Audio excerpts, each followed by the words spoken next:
पर एक और बड़ी खबर स्क्रीन पर आप देख पाएंगे किस तरीके से यहाँ पर आंकड़े बदल रहे हैं। मतगणना पर बड़ी खबर आप तक पहुंचाने की कोशिश कर रहे हैं। हिमाचल में बीजेपी कांग्रेस की सीटें बराबर हो गई है, 32-32। मैजिक नंबर किसी के पास यहाँ रुझानों में जास्मीन नहीं है। 32-32 सीटें रुझानों में। बात करें तो 32 और 32 पर भाजपा और कांग्रेस अटक गई है और अन्य के खाते में फिलहाल 4 सीटें जाती हुई नजर आ रही है। तो बड़ा यहाँ पर देखने को मिल रहा है अपडेट, जहां बीजेपी और कांग्रेस की सीटें फिलहाल रुझानों में बराबर होती हुई नजर आ रही है और यहाँ पर किसी भी सीट राजनीतिक पार्टी के पास मेजोरिटी फिलहाल नजर नहीं आ रही है। 68 सीटों के लिए मतगणना फिलहाल जारी है। 4 सीटों पर बीजेपी के बागी आगे नजर आ रहे हैं, यानी कुल मिलाकर बीजेपी का खेल ये तमाम बागी बिगाड़ सकते हैं, ऐसा माना जा रहा है। और शुरू से यही दावा किया जा रहा है कि अगर भाजपा बागियों को साधने में सफल नहीं हो पाए तो फिर कहीं ना कहीं भाजपा को इसका खामियाजा भुगतना पड़ सकता है। और एक बार फिर से आंकड़ों में तब्दीली हुई है, बीजेपी 31 और कांग्रेस 33 पर फिलहाल नजर आ रही है। बिल्कुल 31 और 33। जैस्मीन ने इसका जिक्र कर दिया, यही मैं कहने वाली थी कि अभी कुछ देर पहले मतलब फ्रैक्शन ऑफ सेकेंड की अगर हम बात करें तो बराबर पर रुझानात में आंकड़ा था, लेकिन अब 33 और 31 कांग्रेस जो है इस वक्त 33 पर है और 31 पर बीजेपी बरकरार होती हुई दिखाई दे रही है। तो पल पल ये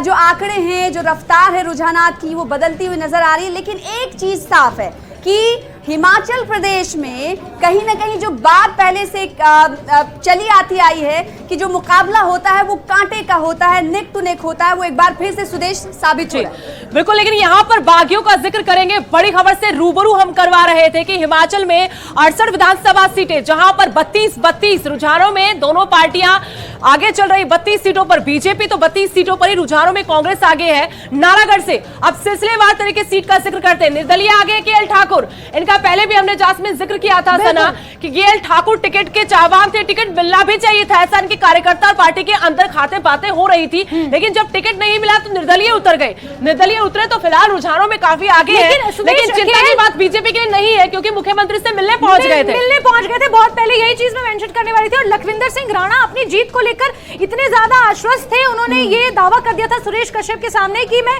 नालागढ़ की सीट तो आपकी झोली में डाल के ही रहूंगा। लेकिन अब यहाँ पर जो अपडेट निकल कर आया है, लखविंदर सिंह राणा पीछे चल रहे हैं और केएल ठाकुर आगे चल रहे हैं। लेकिन जिस तरीके से सुदेश आप कह रही हैं कि शायद माने हैं या नहीं बतौर निर्दलीय, ये अभी तक स्पष्ट नहीं है। क्योंकि जब राजेंद्र हमारे सहयोगी ने उनसे बात की तो उन्होंने कहा कि नहीं ऐसा कुछ नहीं है, मैं मिलने नहीं गया था, लेकिन तस्वीरें ओक ओवर के बाहर उन्हें देखा गया था। तो मनाने की उन्हें पूरी कोशिश होती रही। अब माने हैं या नहीं, ये तो जैसे जैसे समय बीतेगा, आज का दिन बीतेगा, पिक्चर क्लियर होगी, उसके बाद ही पता चलेगा कि वो पिक्चर हिट है या फिर फ्लॉप। बिल्कुल, बंजार सीट पे निर्दलीय आगे हितेश्वर सिंह, महेश्वर सिंह के बेटे हैं, टिकट के लिए मेहनत कर रहे थे, लेकिन जब नहीं मिला तो अपने बनाए मन से ऐलान कर दिया कि देखिए हम तो चुनावी दंगल में उतरेंगे, ताल ठोकेंगे। महेश्वर सिंह के जरिए मनाने की कोशिश हुई, लेकिन नाकाम रही बीजेपी। अब हितेश्वर सिंह जो निर्दलीय चुनाव लड़ रहे हैं, रुझानों में आगे चल रहे हैं। बिल्कुल, जब आगे की बात होती सुदेश तो पीछे भी देख लेना चाहिए। पीछे की अगर हम बात करें तो भारतीय जनता पार्टी के सुरेंद्र शौरी पीछे चल रहे हैं। इसी तरह की इंटरेस्टिंग फाइट हम आपको दिखाते रहेंगे। बंजार की जो फाइट है वो अपने आप में इंटरेस्टिंग है ना, क्योंकि जैस्मिन इस पर विश्लेषण आपका चाहेंगे। बंजार कहा जा रहा है लेकिन अबू हुरैरा जुड़ चुके हैं। अबू हुरैरा क्या अपडेट है आपके पास? बिल्कुल सना, देखिए इस वक्त शिमला से कुछ अपडेट आ रहा है, बहुत जल्दी हम आपको अपडेट करा दे, बता दे अपने सहयोगी से क्या कुछ अपडेट है शिमला से। शिमला से जुब्बल कोटखाई सीट से चेतन सिंह ब्राक्टा जो है वो 4355 वोटों से आगे चल रहे हैं। ये 5वें राउंड की गिनती है। बीजेपी के चेतन सिंह ब्राक्टा लीड कर रहे हैं अभी।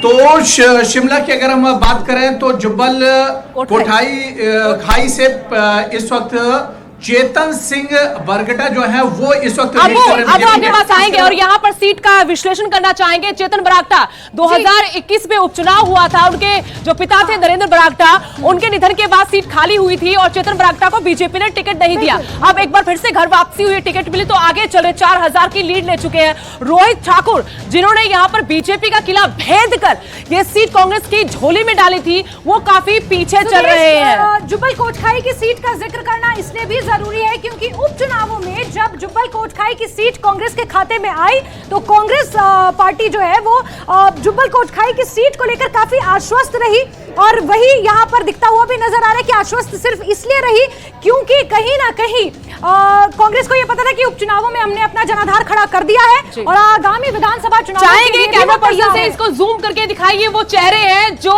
बाजी पलट सकते हैं, बीजेपी की तरफ भी जा सकती है बात। जुब्बल कोटखाई विधानसभा सीट जहां से चेतन सिंह बरागटा युवा चेहरा है और विरासत इनको मिली है राजनीति के अपने पिता से, कैबिनेट मंत्री इनके पिता रहे, लगातार जीत दर्ज करते रहे। अब जुब्बल कोटखाई में क्यों घर वापसी के बाद टिकट मिला है तो चेतन सिंह बरागटा यहां से आगे और उनका मुकाबला सीधे सीधे कांग्रेस के उम्मीदवार के साथ था, रोहित ठाकुर के साथ था। लेकिन चेतन बरागटा के साथ जो उपचुनाव में हुआ, इन्होंने अपनी जीत भले ही दर्ज नहीं कर पाए लेकिन बीजेपी की उम्मीदवार जो वहां से थी उनकी जमानत जब्त करवा दी थी। अब यहां पर रोहित ठाकुर के लिए सना एक बड़ी मुसीबत बन गई। बिल्कुल जाहिर सी बात है। तो बीजेपी जुब्बल कोटखाई की बात हो रही है जिस पर विश्लेषण पूरी तरीके से जैस्मीन और इस वक्त सुदेश कर रही थी।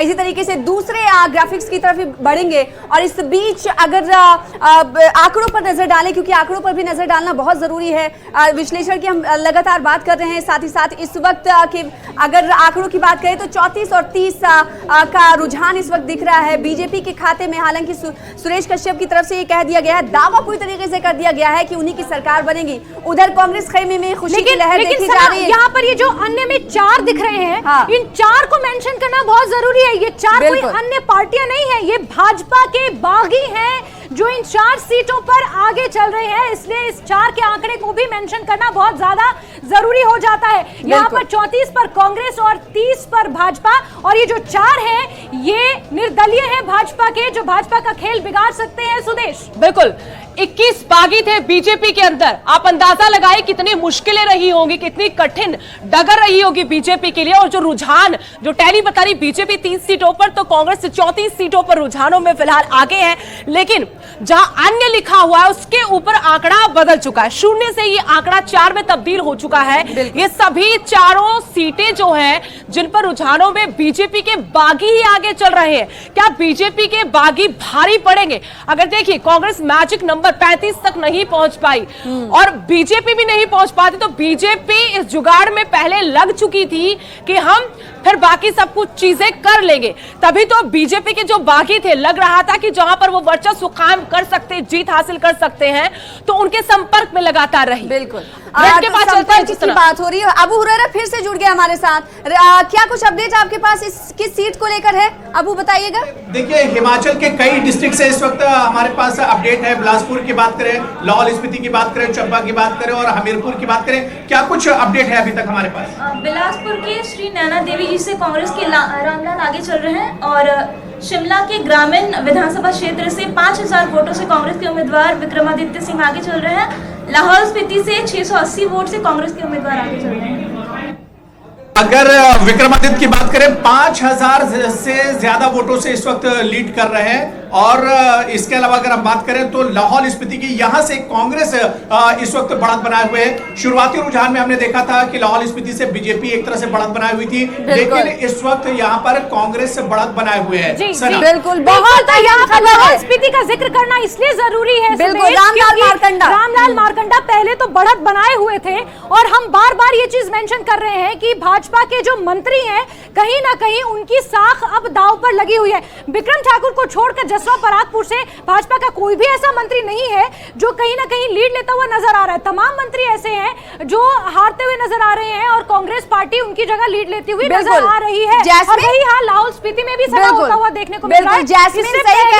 रामलाल मारकंडा लीड लेते हुए नजर आ रहे थे और बहुत शांत स्वभाव के हैं, चुपचाप अपना काम करते हैं, लेकिन इस बार शायद उनकी छवि लोगों को पसंद नहीं आई या फिर उनका काम पसंद नहीं। कुछ देर पहले जैस्मीन ये बात हुई थी, चल रहे हैं। कुछ देर पहले हम ये बात कर रहे थे कि जो मंत्री हैं वो पीछे चल रहे हैं। एक राहत की सांस जो बीजेपी ले रही थी वो मंत्री रामलाल मारकंडा के थ्रू ले रही थी, लेकिन अब वो फिर पीछे चलते हुए दिखाई दे रहे हैं। तो कहीं ना कहीं ये माना जाए कि रामलाल मारकंडा के हवाले से भी बीजेपी के लिए इस वक्त सुखद खबर नहीं है, क्योंकि इस वक्त वक्त पीछे चढ़ रहे हैं। लेकिन एक बात और है सुदेश, ये हमें बताना जरूरी है दर्शकों को कि ये जो आंकड़ा हम इस वक्त बता रहे हैं, जो अपडेट्स आपको दे रहे हैं, ये सिर्फ रुझानात की हैं, ये पल पल बदल रही है सुदेश जी। ये आंकड़ा ये भी दिखा दे कि तस्वीर जो मुस्कुरा रही है वो कौन सी है। हाँ। लाहौल स्पीति में जहां अगर मंत्री पीछे चल रहे हैं तो कांग्रेस के रवि ठाकुर हैं जो ताल ठोकते हुए यहां पर रुझानों में आगे चल रहे हैं। टैली आप देख ही रहे होंगे, अब बीजेपी और थोड़ा पीछे चली गई है। हाँ। 29 सीटों पर रुझानों में आगे है, तो 35 जो मैजिक नंबर हम आपको बार बार याद दिला रहे हैं कि हिमाचल में अगर सरकार बनानी है तो आपको इस 35 के आंकड़े को तो छूना पड़ेगा ही। 4 जो सीटें आप देख रहे हैं अन्य की, वहां पर बागी आगे चल रहे, सभी बागी बीजेपी के हैं, 21 बागी थे।